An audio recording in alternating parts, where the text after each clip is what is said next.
everybody and welcome back to my YouTube channel. My name is Jess and today's video is going to be my June TBR video. If you don't know, for every upcoming month I randomly generate a TBR that is completely out of my control by using my custom made board game inspired by snakes and ladders called Pages and Plot Holes. I get really excited to play this every month and I have been doing really well with these generated TBRs. However, this past month things didn't go to plan, you know.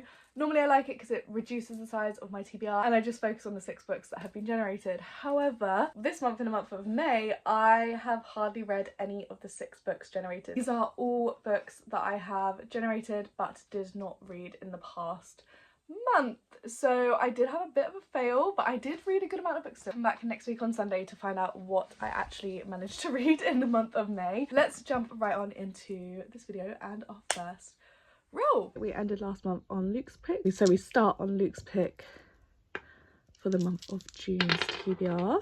First roll, we roll a 5 and a 2, so 7. 1, 2, 3, 4, 5, 6, 7.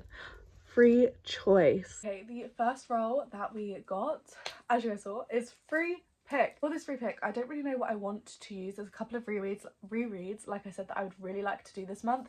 Number one, I want to reread The Scorpion and The Night Blossom so that I can then read The Dragon and the Sun Lotus. So that is one reread that I want to do. And then the second reread that I want to do is actually, here it is. Let's just grab this off the shelf.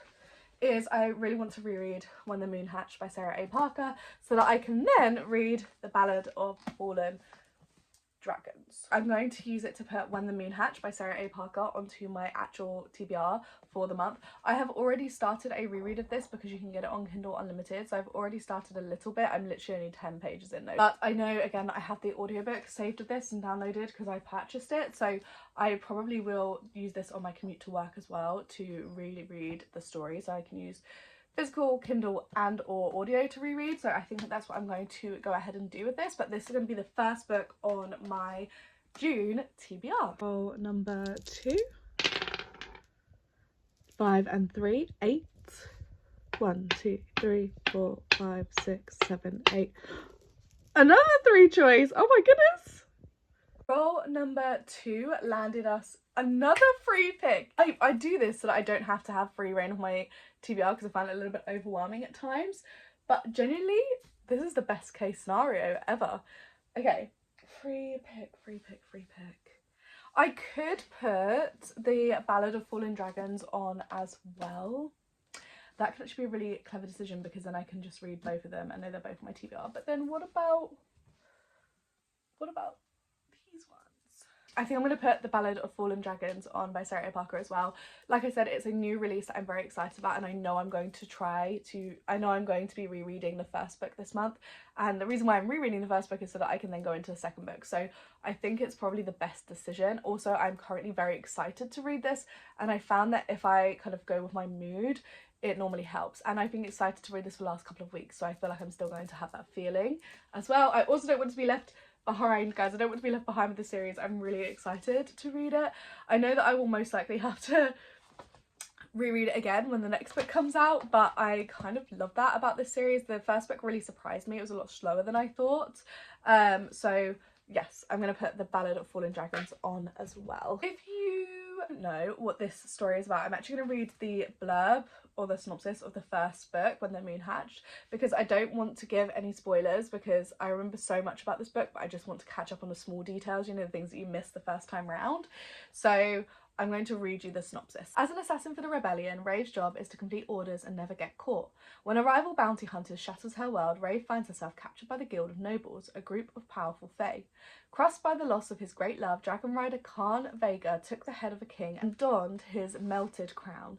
Now, on a tireless quest to quell the never-ebbing ache in his chest, a clue lures him into the capital's high-security prison where he stumbles upon the imprisoned Rave. Together, they seek truths that threaten to unravel everything they knew about their world and each other. I just remember this being such an unexpected love for me, and I'm very excited to read it. And like I said, I've been really highly anticipating the sequel, and like most others, this was a 5-star read. Roll number 3. 6 and 4, that's 10. 1, 2, 3, 4, 5, 6, 7, 8, 9, 10. What is going on? That's another free pick. There is no way. There's no way that the likelihood of doing that, I feel, is not high stakes. How have I just landed on a third free pick? There's so much that I want to pick, so I'm just like not really sure. I'm actually gonna choose the book that I'm finishing, currently reading, which is a little bit of a spoiler for my wrap-up video, but I am going to put Thunderhead on by Neil Schusterman because I know I'm going to be finishing this in the month of June, so I may as well give myself a little bit of an advantage, a little bit of niceties. I'm a bit gutted to do that because, like I said, there's so many books here, there's so many books in my lap, there's so many books in a pile behind me that I really want to get to, but I think I'm going to do this because I know I'm going to be finishing this one. So it's a young adult dystopian world where in this world they have cured every type of illness, every problem in the world ever. The only problem that they now have is overpopulation. So they have a whole order of scythes called the Scythedom, and these scythes are chosen for their like morale and view on the world and their view on killing others, and the scythe's job is to gleam, which is what they call the ending of other people's lives, match the statistics of the pre-immortal world, so when everybody was dying and they were dying of hunger and things like that, they need to kind of meet those percentages in order for the world to continue to progress, and you can only permanently die and not be revived by a scythe's gleaming. We follow Roman and Citra in the first book, and it's a very intriguing world. It's very corrupt government. There's definitely a lot of political intrigue in here. I'm really enjoying what I've read so far from this series, so I know I'm definitely going to be finishing this one, and it's also one from my TBR trolley. Oh, number 4, 3. 1, 2, 3. That's fantasy romance. Honestly, this month could not go any better for me. Like, I don't know what else to say apart from this. Nothing could be better than this right now for me. I did bring up from downstairs with me that I've been really eyeing up recently and wanting to read. Here they are. I feel like I should choose one of these. 2 from the stack that I brought up that I've really been wanting to read recently is Terror at the Gates and King of Ravens. These 2 have been ones that I've really wanted to read. I think I'm going to put King of Ravens on my TBR. This also sounds like it could be more of a fast-paced story, so I am intrigued to read this one. This story, we follow a girl called Rhiannon, I believe. Let's read the synopsis. It says, Rhiannon is dying of what she doesn't know. Kept protected by her family in their clifftop home, she spends her days searching for a cure. Her world is torn apart when the unseelie king of the dead arrives and gives her a simple choice: descend to the underworld to be his bride, or he'll take her family instead. Trapped in a twisted bargain, Rhiannon is thrust into a world of withering gods, scheming courtiers and ancient magic, but she refuses to be a pawn in a game she never agreed to play. Her new husband is powerful, cold and infuriating, and she is determined to hate him. But in a court where beauty masks cruelty and every promise has teeth, hatred burns slowly into something else. Something dangerous, something that could undo them both. Also, I think it'd be good to have something a little bit more like romancy leaning, because the others are definitely more fantasy leaning. Roll number 5. We're almost at the end of the board. 7. 1, 2, 3, 4, 5, 6, 7. That's a scary one. Randomize the entire TBR. Here's the thing. I knew this was going too well. I knew my rolls were going too well. Shit. Oh no! I don't know what to do. Also, the reason why I say I don't know what to do even more so is because randomising my whole TBR is not that easy anymore. I used to have my whole entire physical TBR just on this trolley, which is 3 tiers, double-sided. But now my TBR is here, but also all of my hardback TBR is downstairs. So what I need to do is I need to count all of the books on my TBR trolley and then all of the books that are out of the TBR trolley and on shelves downstairs. Give me a second, I guess. Let's get counting. I don't actually know what number my physical TBR is on, so this could be very enlightening. Let's go. 1, 2, 3, 4, 5, 6, 7, 8, 9, 10, 11, 12, 13, 14, 15, 16, 17, 18, 44, 45, 46, 47, 48, 49, 50, 51, 52, 53, 54, 55. 55 on my TBR trolley. 55 books. 56. 57, 58, 59, 65, 66, 67, 68, 69, 70, 71, 72, 73, across the other side, 73, 73, read all of those, 74, 75, 76, 77. Let's randomly generate our TBR then. We've got 77 total. I think that's less than I started at the beginning of the year of, at least. So let's generate 67. Okay. The thing is, I've forgotten how many. I've forgotten how many's in each place. So recount time, I think it's going to be from downstairs. I think we got to 64 up here, but I'm going to double check just to double check. Back downstairs we go. 65, 66, 67. This is a recent purchase too. I just realised I just recounted it all, went downstairs, continued counting, and I could have just looked back on the video, so I did that for me. Throne of Nightmares by Carrie Maniscalco. It says, survive the story or suffer your life. Ooh. Interesting, interesting. If you didn't know, I am a huge Carrie Maniscalco fan. I absolutely love most of the books I've read from her. I think actually all of the books I've read from her, I have adored. This is a recent purchase. I really like this series by Carrie Maniscalco. We follow the Princes of Hell. You can read them separately or you can read them in order. It doesn't actually matter, I don't think. However, I really have enjoyed reading them in publication order. It means that I get kind of those little cameos between other couples I understand more. Look how adorable this is.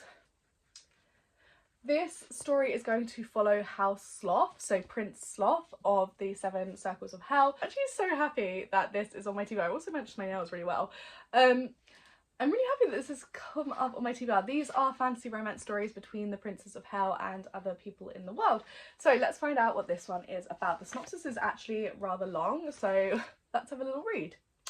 A prince who prefers games of the head to those of the heart. Prince Sloth hates leaving his enchanted library, but when a forgotten deity threatens the very fabric of the underworld, he's thrust into a race against time. He must find the Book of Nightmares before it unleashes a deadly game to free its master, the Goddess of Night. When a betrayal leaves him desperate, his path collides with a young woman who possesses the legendary Phoenix Tear, a portal stone unlike any other. A librarian who is all sweet sunshine until she burns. Laura Brimstone has always loved getting lost in a book, but she never meant literally. After visiting a travelling caravan, she finds herself transported to a terrifying but familiar world with a calculating prince at her side. Realising they are living out of her favourite novels one by one, they face off against an increasingly dark magic as they try to survive the story. This is so cool! We're going to have story in a story! A twisted tale that means they can't trust themselves or their hearts. As Laura and Sloth navigate the pages of her beloved novels gone wrong, she must channel her inner main character to defeat the Book of Nightmares before the wall between the gods and mortals comes crashing down, dooming them all. This sounds so fun! This is giving like, have a quest. There's a quest and they're living through stories in a story. I am obsessed. I hope this is really good. What will hopefully be our last roll if we don't roll a double. Roll number 6. 7 again. 1, 2, 3, 4, 5, 6, 7. On a roll, we got TBR jar pick. This is all of the books on my physical TBR currently that have not been purchased this year, I'm pretty sure. I think I updated it in February, but I haven't updated it since. So this can literally be any book in my whole collection. It can also be entire series. So let's see what we get. I'm terrified. Why do I do this to myself? This one looks good. This one just got launched. This one looks good. I'll let you see first. What does it say? Please be something that I'm not scared of. This says next in the Fox Brothers series. I actually have finished that series recently, so I cannot do that. So let's re-roll. Best case scenario, wasn't it? Let's grab this one. What does it say? Oh, well, this wasn't in my close preferably, but do you know what? My eldest sister told me to buy this and I brought this because of her, and she said this was really good. It's, again, more fantasy leaning, so we've got some chunkers of fantasy leaning dragon themed books this next month to read. This is Dragon Rider. That's what we pulled from the TBR jar. Dragon Rider. Do you know what? I am excited to read this, and I'm very excited since when my sister recommended this to me, I was so excited by it, and I think I am going to enjoy it. But it's one of those where it's more fantasy leaning. I am excited, but I'm also nervous about this one. This is probably going to be the one that I put off to the end of the month, if I'm being so honest with you guys, because I am a little bit terrified. But not because I don't think it's going to be good. On the contrary, I think I'm going to really enjoy it. My sister loved it as well, and I do know that the second book is already out also, so we'll see. If I'm on a high from this, then it would probably be a great thing to continue on to the next book as well. Let's read the synopsis together, because I actually don't remember much of what it's about. I just know my elder sister loved it and recommended it to me, which means I most likely will like it because we have very similar taste in fantasy and fantasy romance stories. Jay has spent his life forced to serve the cruel empire that killed his family and now rules his people. To grow ever more powerful, the emperor's young son is betrothed to Princess Erica of the Danzig Kingdom, an unconquerable realm where ancient beasts roam. The princess brings with her a priceless gift, dragons. Only Danzig royalty can bond with these magical beasts to draw on their power and strength, until now. When the betrothal goes wrong, a bloody coup leads to chaos at court.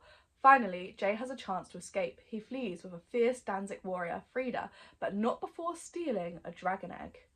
To vanquish the empire, he must do the impossible, bond with the dragon. Only then can he seize his destiny and seek his revenge. It sounds very, very good. It says, where dragons fall and empires fall. A dazzling, epic and rich complex world of dragons, magic and rebellion. Ooh! Wait! That was blurbed by the author of... which is a quote from the author of this story. So maybe I feel a little bit more positive now. And then we have another author who wrote The Bone Maker. She said, bloody, glorious and irresistibly compelling. Dragon Rider is a riveting epic that is at once sweepingly vast and heart-wrenchingly personal. That makes me so much more excited now to know one of the authors that have blurbed the story. Oh my goodness. Okay, let's get to it then. Here are all of the books on my June TBR. Oh my god, why are they all absolutely massive? They're all going to be over 500 pages. Oh my goodness, I didn't think that through.